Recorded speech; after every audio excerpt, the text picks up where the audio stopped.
Hello guys, मेरा नाम है मोहम्मद फ़रहान। आज उन लोग के लिए वीडियो है जो लोग अब 22 में फ़र्स्ट प्रूफ देंगे। उनके पास तो पहले प्रूफ देने का कोई एक्सपीरियंस नहीं है। सो उनके लिए ये वीडियो बनाएंगे। और ऊपर में आपको यहाँ पर A to Z डिटेल रहेगी। एग्ज़ाम कितना नंबर का होता है, क्या क्या प्रोसीजर है, एग्ज़ाम कैसे लिखना है, कौन सा पेपर कैसे चेक होता है, और कहाँ से क्वेश्चंस पढ़ना है, कहाँ से कॉमन ज़्यादा क्वेश्चंस आते हैं, ये सब चीज़ इस वीडियो में दिखाया जाएगा। सो आपको एक भी पार्ट मिस करने से आपका शायद एग्ज़ाम का मेन टिप्स आप भूल सकते हैं। सो उनको, और पहली बात है कि बेस्ट ऑफ लक उनके लिए। प्रूफ एग्ज़ाम कोई भारी भी नहीं होता है, सबसे इजी एग्ज़ाम होता है। अपने इतना स्ट्रगल करके आए, first card, second card, item, term, ये सब देते हैं ना, इसके लिए आपका प्रूफ भी इतना आसान, क्योंकि वहाँ इतना प्रेशर देते हैं ना कि आपका क्या बोलते हैं, टर्म प्रूफ इजी जाए। आपको आइटम में 20 क्वेश्चन पूछे होंगे एक टॉपिक से, कार्ड में 10 क्वेश्चन पूछेंगे उस टॉपिक से, टर्म में 5 क्वेश्चन पूछते हैं उस टॉपिक से, और प्रूफ में उसी से मेन 3 क्वेश्चन, बस 3 से 4, या जो मेन क्वेश्चन होता है वही पूछा जाता है। क्योंकि आइटम में आपको सब चीज़ जानना ज़रूरी होता है, कार्ड में उसका हाफ जानना क्योंकि चैप्टर्स पढ़ जाते हैं, और टर्म में और थोड़ा सा कम, और प्रूफ में है ना जो टर्म इम्पोर्टेंट है बस वही जानना ज़रूरी है। सो इसलिए आप टेंशन नहीं लीजिए, A to Z बताएंगे। हाँ, एनाटॉमी एग्ज़ाम है ना, टोटल 500 नंबर का होता है। Total written, viva, OSP, practical सब मिला के 500 नंबर्स का होता है। अब उसमें पेपर 1 और पेपर 2 होता है। पेपर 1 22 नवंबर को है और पेपर 2 24 नवंबर को है। अब पेपर 1 100 नंबर का होता है और पेपर 2 100 नंबर का होता है। और पेपर 1 में और पेपर 2 में दोनों में ग्रुप ए और ग्रुप बी होता है। अब ग्रुप ए में 7 क्वेश्चंस होते हैं। लगता है यो 7 क्वेश्चंस ओनली, नहीं, 7 क्वेश्चंस रहता है। एक क्वेश्चन में 3 क्वेश्चन रहता है, मतलब कि पार्ट करके 3 क्वेश्चंस दे देते हैं वो लोग। एग्जाम्पल ले लीजिए, आपको एक क्वेश्चन बताते हैं, ठीक है। Define organelles, name the membranous organelles of the cell, और it data mention the structure and function of the nuclear of the cell. ये ABC, ये 1 क्वेश्चन हुआ। आपके पास 7 क्वेश्चन है। 7 क्वेश्चन में से आपको 5 क्वेश्चन ग्रुप ए से करना है और 5 क्वेश्चन ग्रुप बी से करना है, तो आपका एक कंप्लीट हो जाता है। टोटल हो गया आपके पास 10 क्वेश्चन आपको करना होता है उस दिन पेपर 1 में। और पेपर 2 में भी सेम प्रोसीजर है। और ये पेपर 1 पेपर 2, अब आते हैं मेन सिलेबस क्या है पेपर 1 में। पेपर 1 में हिस्टोलॉजी एंड एम्ब्रियोलॉजी होता है एक ग्रुप ए में पेपर 1 के, और बी ग्रुप में होता है head neck brain eye ball, head neck brain eye ball, और ये हाँ head neck brain eye ball होता है बस। और इसके साथ साथ हिस्टोलॉजी भी जो है उससे रिलेटेड है। तो ये दो चीज़ आपका हो जाए कंप्लीट पेपर 1 का। पेपर 2 में सेम ए ग्रुप और बी ग्रुप होते हैं। ए ग्रुप और बी ग्रुप में दोनों में 5-5 क्वेश्चन करना है। अब इसका सिलेबस क्या है, इसमें ए ग्रुप में एब्डोमेन एंड इन्फीरियर होता है, इन्फीरियर एक्सट्रीमिटी, और ग्रुप बी में थोरैक्स एंड सुपर एक्सट्रीमिटी होता है। मतलब कि ये दो चीज़ें, उसके साथ साथ इनका हिस्टोलॉजी भी होता है। एब्डोमेन में हिस्टोलॉजी भी और इनफेस में भी हिस्टो सब आता है। अब ये होता है, जैसे आप कितना नंबर का 100 नंबर का हुआ शॉर्ट आंसर क्वेश्चन, जो आपको बोला है ना कि 7 में से 5 क्वेश्चन करना होता है। हाँ, ये हम DU का बता रहे हैं, ठीक है, हम DU बोर्ड में पढ़ रहे हैं, DU के बारे में रिलेटेड है ये। 7 में से आपको 5 क्वेश्चन करना होता है। उसमें आपका ये मतलब कि ए और बी ग्रुप में टोटल 10 क्वेश्चन, ये 70 नंबर्स के होते हैं। बाकी 30 नंबर बचते हैं। 30 में से 20 नंबर का ऑब्जेक्टिव होता है। यहाँ पर ऑब्जेक्टिव में मतलब ट्रू फॉल्स होता है। मतलब जब एक क्वेश्चन रहेगा OMR में ट्रू फॉल्स लिखा रहता है, ट्रू फॉल्स, तो उसमें आपको OMR में सर्कल करना है। समझिए, एक क्वेश्चन है, उसका आंसर आपको नहीं आता है, तो आप सब ट्रू कर दीजिए या सब फॉल्स कर दीजिए। 0 से अच्छा है तो एटलीस्ट पॉइंट में कुछ नंबर आ जाए, समझ रहे हैं ना। 0 से अच्छा समथिंग 0.2, 0.3, 0.5 है तो 0.2 नंबर है, 2 भी सही हो जाए तो 0.4 नंबर मिलता है, निगेटिव नहीं होते हैं OM इसमें, ठीक है। तो आप सर्कल कर दीजिए। जो आंसर आपको नहीं आ रहा है तो अच्छी बात है, नहीं आए समझिए आपको क्वेश्चन का आंसर नहीं आ रहा है, तो उसमें सब में ट्रू या सब में फॉल्स फॉल्स था आपका 3 भी सेवर और 0.6 हो गया। तो वो करिएगा, ये ट्रिक है, ये ट्रिक कोई नहीं बताएगा। तो ये ठीक है, ये हो गया आप। तो मतलब कि ये 20 नंबर में से 70 का रिटेन होता है, 20 का ऑब्जेक्टिव होता है। हाँ, आपको मिलता है 3 आवर्स। 3 आवर्स में हाफ एन आवर मतलब ऑब्जेक्टिव के लिए रहता है, ये मतलब MCQ के लिए। बाकी 2 आवर 30 मिनट में 10 क्वेश्चन करना है। OMR करने के बाद आपको एक क्वेश्चन मतलब 3 क्वेश्चन मिलता है कि आपको लिखने के लिए। अब आता है बाकी के 10 नंबर कहाँ से मिलेंगे। 10 नंबर होता है वो फॉर्मेटिव असेसमेंट। जैसे आपने बिहेवियर आपका कैसा था पूरे साल में, आपका आइटम क्लियर है, टर्म क्लियर है, ये सब टर्म तो क्लियर होना जरूरी है। आइटम ने अच्छे से दिया, कितना नंबर लाए हैं, सीट से ज़्यादा नंबर थे। वैसे तो बेसिकली सब कॉलेज 7-8 दे ही देता है, 7 से नीचे अभी तक किसी को भी नहीं मिलता ऐसे। तो ये फॉर्मेटिव असेसमेंट में आपको 10 नंबर, तो ये 100 नंबर आपका रिटेन का झमेला ख़त्म हो गया है। अब आते हैं वाइवा में। एनाटॉमी वाइवा 2 दिन होता है, एक दिन हार्ड पार्ट होता है, एक दिन सॉफ्ट पार्ट होता है। हार्ड पार्ट मतलब होता है कि आपके बोन्स रिलेटेड सब चीज़, बोन्स होता है उस चीज़, और सॉफ्ट पार्ट में खाली विसराज। अब आते हैं वाइवा पर। वाइवा होता है soft part and hard part. अब सॉफ्ट पार्ट 75 नंबर का होता है और हार्ड पार्ट 75 नंबर का होता है, ये दोनों मिला के 150 नंबर का होता है। अब सॉफ्ट पार्ट में क्या होता है, देखिए सॉफ्ट पार्ट में बेसिकली OSP होता है, OSP दोनों में होता है, हार्ड पार्ट में भी होता है, OSP होता है। इसमें OSP आपके विसराज ज़्यादा रहेंगे, एक दो माइक्रोस्कोप रिलेटेड, और डिसेक्शन एक दो रहता है, डिसेक्शन 2 रहता है, माइक्रोस्कोप उसमें आपको आइडेंटिफाई करना होता है, और एक डायग्राम बनाना होता है। हाँ, हम लोग के टाइम में आया था ब्रोंकियल ट्री आया था, हाँ वो आया था, वो बनाना होता है। कोई भी एक मतलब एक डायग्राम है। बाकी का टोटल 10 स्टेशन होते हैं, तो 2 माइक्रोस्कोप, 2 डिसेक्शन, 4 1 5 और 5 पूरे विसर्ज में मतलब सी आप समझिए कि आपको लंच से एक मतलब कि एक सरफेस पर रख दिया, वहाँ पर बोले ये कौन सा सरफेस है और इसका यहाँ पर क्या डिजीज़ हो सकता है। तो ये एक हो गया आपको, ये विषय था रिलेटेड हो गया, OSP हो गया। अब फिर आपको ये होता है 30 नंबर का। उसके बाद है डिसेक्शन। डिसेक्शन होता है 30 नंबर का। आपके पास हर कॉलेज के ऊपर डिपेंड करता है, जैसे कि हमारे हर कॉलेज में ऑलमोस्ट कार्ड रहता है, कार्ड आपको उठाना होता है। एक कार्ड उठाइएगा, उसमें आपका 5 विसराज के नाम रहते हैं। उसके बाद मतलब हिस्टोलॉजी एम्ब्रियोलॉजी कुछ क्वेश्चंस रहते हैं, और उसके बाद आपका क्या डिसेक्शन पढ़ा है वो रहता है, ठीक है। आपका जैसे कि डिसेक्शन है, मेरा डिसेक्शन में आपको दे दिया कि पॉप्लिटिकल फोसा था, बताइए बाउंड्री, उसमें पॉप्लिटिकल फोसा बाउंड्री, तो आपको पॉप्लिटिकल फोसा तो बाउंड्री डिसेक्शन में दिखाना पड़ता है, और वो बताना होता है कि ये यहाँ से ऐसे है वैसे है। एंटीरियर ट्रायंगल, इसका बाउंड्री बताइए, तो मतलब वो जो कार्ड में लिखा रहता है ना, आप उठाते वो बोलना होता है। वो आपका हो गया डिसेक्शन में। तभी 2 डिसेक्शन रहता है, कभी 1 में ही छोड़ देते हैं, जैसे हमारे कॉलेज में 2 डिसेक्शन का लिखा रहता है, तो वो टीचर के ऊपर डिपेंड है। कभी 1 बोलते मतलब पूछते छोड़ देते, कभी 2 का 2 पूछते हैं। अब आते हैं रेडियोलॉजी एंड इमेजरी। समझिए आप, तो वाइवा स्टार्ट होने से पहले 2 स्टूडेंट एंट्री करते हैं वाइवा बोर्ड में, एक वाइवा देता है और एक डिसेक्शन और एक्सरे, मतलब ये सब का काम इनका होता है देना। तो एक्सरे उठाना होता है, एक्सरे आप तो उठाते हैं, ये कौन सा व्यू है, एंटीरियर पोस्टीरियर लैटरल कौन सा व्यू है वो, और ये कौन सा x-ray, anterior posterior view of the chest x-ray. तो यहाँ पर क्या क्या तुम देख रहे हो, लंग्स देख रहे हो, ट्रैकिया देख रहे हो, क्या क्या तुमको नज़र आ रहा है उसमें, वो सब बताना है। और ये मतलब ये क्वेश्चंस आपको आपके गाइड में सब चीज़ अच्छे से दिया हुआ है, वो आप पढ़ लीजिएगा। आरिफ जो पढ़ते हैं ना, वो फर्स्ट पेज में ही पूरा ये सब दिया हुआ है। रेडियोलॉजी आपका सॉफ्ट पार्ट का वाइवा उस दिन खत्म हो जाता है। अब आता है हार्ड पार्ट। हार्ड पार्ट भी 75 नंबर का होता है, इसमें OSP होता है, और OSP क्या होता है, इसमें होता है, इसमें मेन है 5 स्लाइड्स। इसमें स्लाइड पहचानना बहुत ज़रूरी है। 5 स्लाइड इसमें रहता है और 5 बोन्स रहते हैं, टोटल 10 हो गया। और 5 स्लाइड, 4 बोन्स और 1 माइक्रोस्कोप को अब स्लाइड कैसे प्लेस करते हैं आपका वो देखते हैं मैम। फोकस आप कर पाते हैं, स्लाइड में नहीं कर पाते हैं, वो चेक किया जाता है।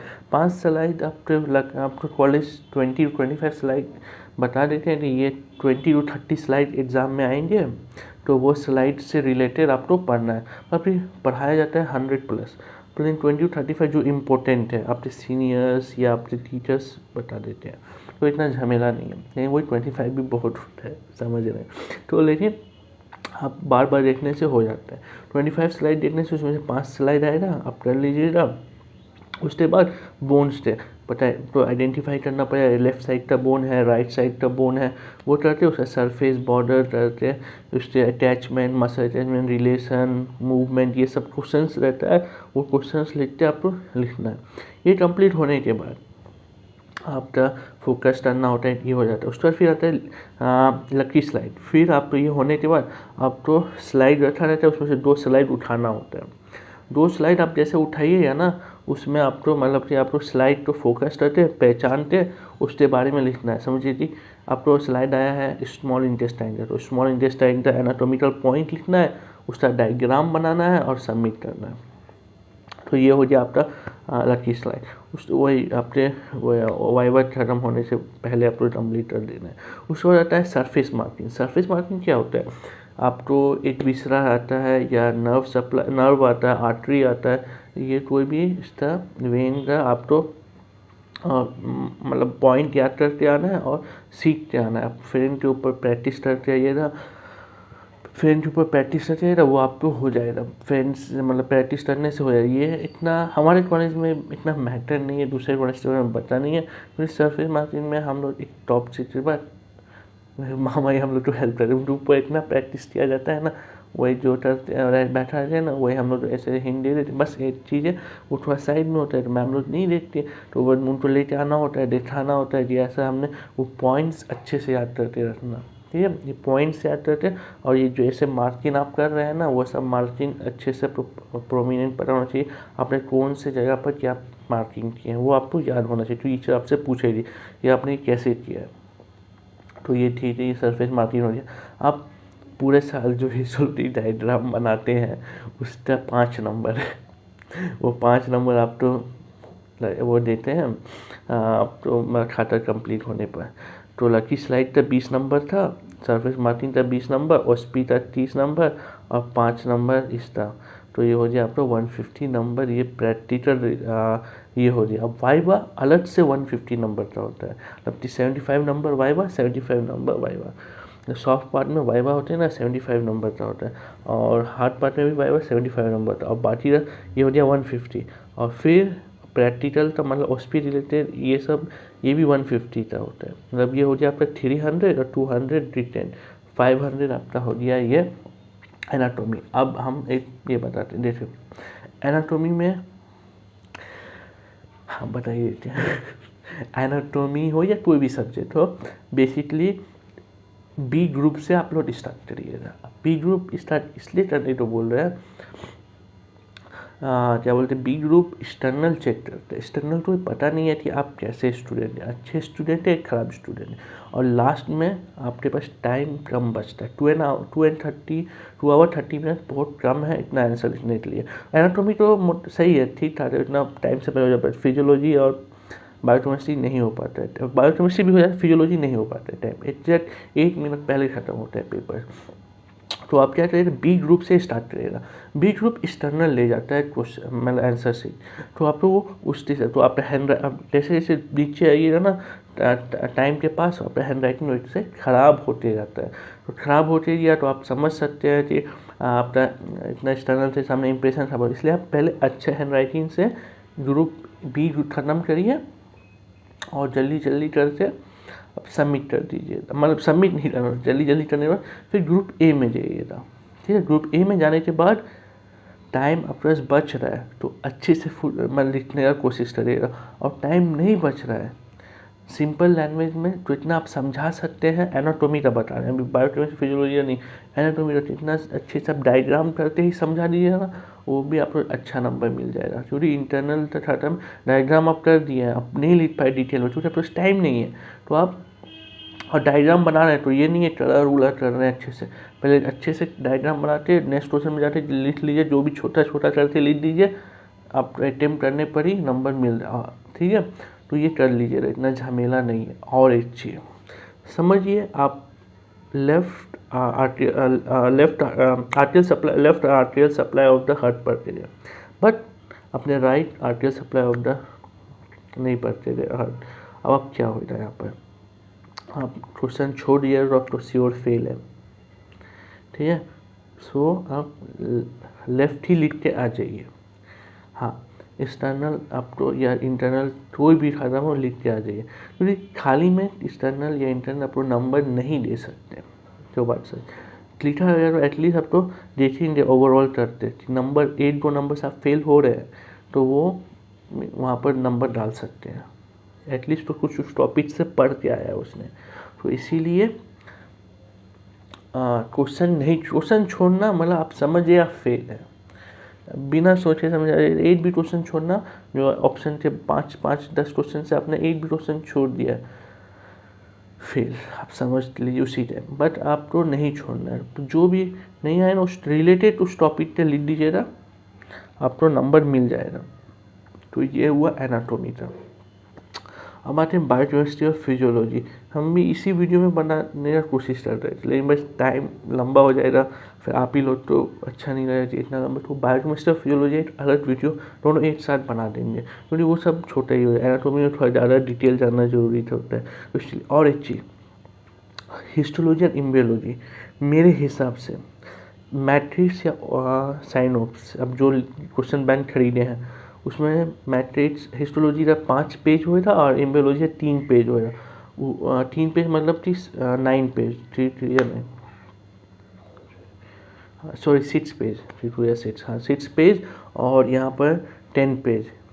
टोटल कितने क्वेश्चंस हैं उसको पूरा 3 स्टार 2 स्टार 1 स्टार सब आप पढ़ लीजिएगा, रिटन एंड वाइवा के लिए मोर देन इनफ है। इससे बाहर एक भी क्वेश्चन नहीं आएगा, ये मेरा गारंटी है।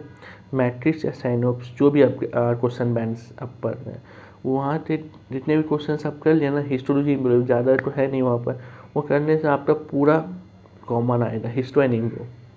अब आते हैं बाकी के एब्डोमेन का ये सब कैसे कंप्लीट करें। देखिए पहले है ना, लास्ट 5 ईयर्स का मई एंड नवंबर मतलब रेगुलर प्रॉफ और सप्ली प्रॉफ का क्वेश्चन कंप्लीट कर लिया। वो कंप्लीट करने के बाद अब तो टाइम मिले तो 3 स्टार 2 स्टार 1 स्टार ये सब करिए, क्योंकि देखिए बायोकेमिस्ट्री फिजियोलॉजी में ऑलमोस्ट सब क्वेश्चन कॉमन आता है, बट एनाटॉमी में कॉमन नहीं आता है क्वेश्चन ज़्यादा आता है, बहुत सारे अनकॉमन क्वेश्चन आ जाते हैं। तो मुझे 5 में से आप तो एक तो अनकॉमन मिनिमम, एनाटॉमी एक ऐसा है अनकॉमन क्वेश्चन आना ही आना है इसमें। तो इसलिए आप कोशिश करें 3 स्टार 2 स्टार 1 स्टार पढ़ के ही जाए, क्योंकि 5 ईयर के इसमें इनफ नहीं होता है, क्योंकि ऐसा अनकॉमन क्वेश्चन। इसलिए आप जो पढ़े हैं ना उसको पढ़िए, उसके बाद 3 स्टार 2 स्टार 5 ईयर तक मैं नवंबर पढ़ते जाइए, ये बैकअप, ठीक है। रेगुलर प्रॉफ में तो कॉमन आता ही नहीं है, ठीक है। इसमें एनाटॉमी में, बायोकेमिस्ट्री में डिट्टो 5 साल तक मई और नवंबर पढ़ते जाइएगा ना, बस एक्सेप्ट 1 क्वेश्चन। 8 में से 7 क्वेश्चन करना होता है ना, तो 7 क्वेश्चन कॉमन आएगा। जो 8 एक्स्ट्रा क्वेश्चन रहता है ना, वो अनकॉमन इसलिए आता है, उससे आपका रैंक डिटरमाइन, वो क्वेश्चन आप करते हैं और टीचर लगता है हाँ ये बच्चा सब पढ़ के आया है। इसीलिए बायोकेमिस्ट्री या फिजियोलॉजी में एक एक्स्ट्रा क्वेश्चन दिया जाता है, तो वो वाला अनकॉमन। इसमें है ना एनाटॉमी बहुत वास्ट सब्जेक्ट है, उसमें आप तो कॉमन मिलना ही मिलना है, तो इसीलिए इतना टेंशन नहीं है। पर पहले 5 ईयर का क्वेश्चन करिए, इंशाल्लाह आपका हो जाएगा। 5 ईयर का मई एंड नवंबर रेगुलर प्रॉफ और सप्ली प्रॉफ दोनों का करिए, फिर कोशिश करिए एटलीस्ट 3 स्टार को कंप्लीट करने का सब टॉपिक से। मैट्रिक्स लीजिए, वहाँ पर 3 स्टार और साइनोप्स में 3 स्टार सब दिया हुआ है, तो उसको पूरा A to Z कंप्लीट कर दिया, देखिएगा आपका एग्ज़ाम अच्छा ही जाएगा, उसमें कोई झमेला नहीं है, इतना झमेला नहीं। और आप है ना इंशाल्लाह अच्छा नंबर लाइएगा। और एक चीज़ है, देखिए टाइम लिमिट होता है, आपने जो कार्ड दिया टर्म दिया ये सब दे क्या है, तो आपको टाइम मैनेजमेंट आपको अभी तक आ गया, टाइम मैनेज करने की कोशिश करिएगा। जैसे जल्दी जल्दी आपको ट्रीट तो बताया गया, बी तो एक्सटर्नल लिखता है, ए ग्रुप इंटरनल, तो बी ग्रुप तो अच्छे से लिखते हैं। और ऐसे भी अच्छा मत लीजिए कि ए ग्रुप में आपके पास 10 मिनट 15 मिनट बचे, ठीक है। भाई कहानी हम अपने ही बताते हैं। क्या हुआ, फोरेंसिक का मेरा एग्ज़ाम था, ठीक है। फोरेंसिक के एग्ज़ाम में हमने क्या किया, क्या बोलते हैं, A group B group C group D group था। हम लोग ये सेकेंड प्रोफ का बात कर रहे हैं। आप लोग तो फर्स्ट प्रोफ में 2 ही ग्रुप होता है, डी ग्रुप।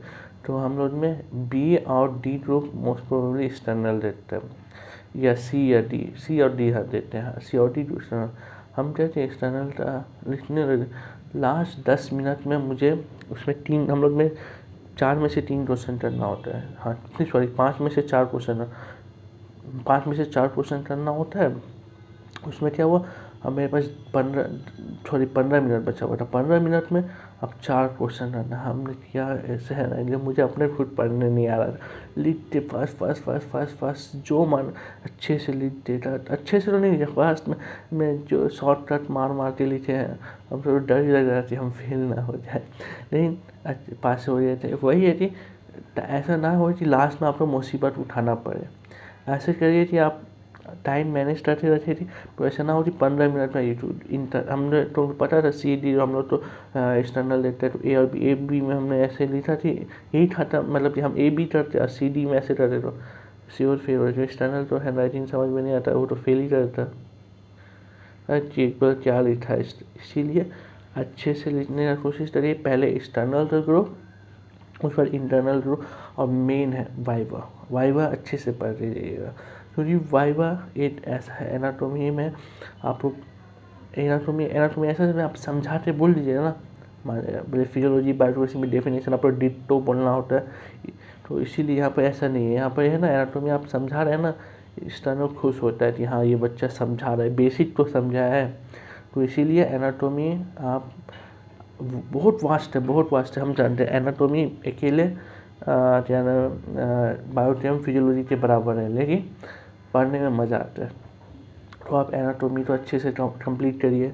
और जैसे कि आपके पास अभी मोर देन 1 मंथ कुछ डेज है, तो आप लोग अभी असेसमेंट होने वाला है। असेसमेंट के बाद शायद लिस्ट आएगा 15 के बाद ही, 15 का लिस्ट आएगा सॉरी, है ना। तो असेसमेंट तो शायद नए हो भी सकता है, पता नहीं। जैसे हमारे कॉलेज में 15 को लिस्ट आने वाला सुनने में आया, तो अब देखिए क्या होता है। अब ये है यहाँ पर 2 चीज़ हम बताते हैं। पहले आप तो थर्ड टर्म अभी पढ़ना नहीं है, थर्ड टर्म जस्ट आप पढ़े हुए हैं, उसको लास्ट के लिए रखिएगा। पहले आप फर्स्ट टर्म पढ़िए, क्योंकि आपको मैं बहुत दिन पहले पढ़ा था, अब उसको रिवाइज करने में थोड़ा टाइम लगेगा। तो उसको कोशिश करिए 10 दिन के अंदर में तीनों फर्स्ट टर्म, तीनों सब्जेक्ट का कंप्लीट करने का। फिर उसके बाद सेकेंड टर्म अपना पढ़ा हुआ है, बस थोड़ा सा एक बार देखने से हो जाएगा, उसको भी पढ़ना। लास्ट में थर्ड टर्म जाके पढ़िएगा, तो एग्ज़ाम से पहले तो पढ़ने से आपका ही बेनिफिट हो, जल्दी सब चीज़ सिलेबस हो जाए। देखिए रूटीन आप बना लीजिए अच्छे से, उस हिसाब से ट्रीट्स बनाइए, कैसे करना है क्या करना है। डायग्राम, तो ये डायग्राम आपसे बन रहा है तो अच्छी बात है, नहीं बन रहा है तो इतना दिमाग खाने की जरूरत नहीं है। सिर्फ डायग्राम बनाना है, कलर नहीं करना है। कलर आपके पास टाइम बच रहा है लास्ट में, तब जाके कलर करना है, समझिए। कितना हो इतना लीजिए, और यही सब है। और कुछ डाउट है तो प्रोफ से रिलेटेड क्या होता है, देखिए रिजल्ट सब चीज़ अच्छा ही आएगा इंशाल्लाह। आप अपना मेहनत करिए, मेहनत से आपका नंबर अच्छा आता है, वो कोई डाउट नहीं है। अब मेहनत करिएगा ना, देखिए ये नॉर्मल चीज़ है, लक एग्ज़ाम है ना, लक बताते हैं। ये भी चीज़ आप सुन लीजिए, एग्ज़ाम इज लक क्यों बता रहे। आप पूरी रात पढ़ाई किए, पूरा चैप्टर पढ़ के लास्ट 2 चैप्टर छोड़ दिए, और कार्ड में समझिए आपने पूरा विषय पढ़ा। हमने स्मॉल इंटेस्टाइन, डियाग्राम, पैनक्रियास, स्प्लीन छोड़ दिए, ये रोज नहीं पढ़ेंगे, ठीक है। हम सोचे, ठीक है। अब प्रोफ में टर्म मतलब एग्ज़ाम में लगे डियाग्राम, पैनक्रियास, स्प्लीन ही आपके कार्ड में आ दिया, कुछ ले आया, तो मेहनत बर्बाद। और ऐसा भी हुआ है, हम समझिए कि फीमर, रेडियस, अल्ना 3 चीज़ पढ़ते जाए, और बाकी सब छोड़ जाए, जो हो जाए देखा जाएगा, फेल हो जाए उसी 3 पढ़ जाए, ये फीमर, रेडियस, अल्ना, आप पास हो जाते हैं। तो ये लक है, एग्ज़ाम इज ए लक। आपके लक पर भी डिपेंड है, आपने मेहनत इसलिए करिए आपका इंशाल्लाह अच्छा है। तो ये, और ऐसा नहीं है कि आपको उस तक सब चीज़ आना चाहिए, बेसिक आप बोल पाइएगा ना, आपको टीचर्स पास करवा देंगे, क्योंकि आप मेहनत किए हैं ना, आपका मेहनत टीचर्स को नज़र आता है। हाँ, वहाँ जाते चुपचाप बैठ जाइएगा तो वो तो टीचर्स कुछ कर ही नहीं सकते है ना। पता है जो वो मतलब कि आप पूरे साल आपके साथ आप क्लास लीड कर रहे थे, टीचर डांटे, वहाँ पर टीचर वहाँ बोलते हैं हाँ ये स्टूडेंट बहुत अच्छा पढ़ाई किया है, टीचर आपको एक्सटर्नल के सामने सेव करते हैं। तो यही है। और बायोकेमिक फिजियोलॉजी का इंशाल्लाह अगले मतलब टॉपिक में बनाएंगे वीडियो में। तो एनाटॉमी अच्छे से दीजिए। मेरे पास भी टाइम नहीं है, थोड़ा सा मेरा भी एग्ज़ाम होने वाला है, तो वही एग्ज़ाम के लिए पढ़ रहे हैं। तो अच्छा लगे वीडियो तो लाइक कमेंट और शेयर एंड सब्सक्राइब जरूर करिएगा। ज़्यादा ज़्यादा इसको फैला दीजिए, धूमधाम मजाते हैं। और ये थैंक यू।